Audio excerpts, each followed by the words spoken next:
Kankini tatmin etmek mi yoksa annenin ölmesine izin vermek mi? Lanet olsun adamım. Anne öldü dostum. Gitmesi lazım. Gitmesi lazım. Anne gitti mi? Gitmesi lazım adamım. Hayatını yaşadı dostum. Bunu yapamam. Ömür Yapamam. boyu hapis mi yatarsın yoksa özgür kalmak için bir atın seni arkadan ezmesine izin mi verirsin? Anladın mı? Her durumda ben sıkıntıya gireceğim.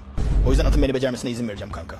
Yalan söyleme. Çilekli milkshake içine kurtçuklar, bok, işeme ve kusma karıştırılmış olarak mı içmek istersin?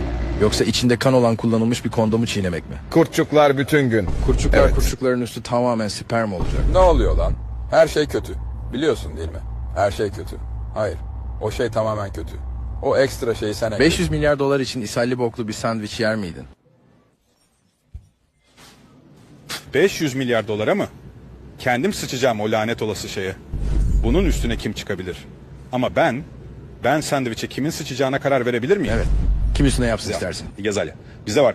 Gerçekten yapabilirim. Eğer ben karıştırıp iki tanesinin üzerine mi sıçmasını sağlayabilirim.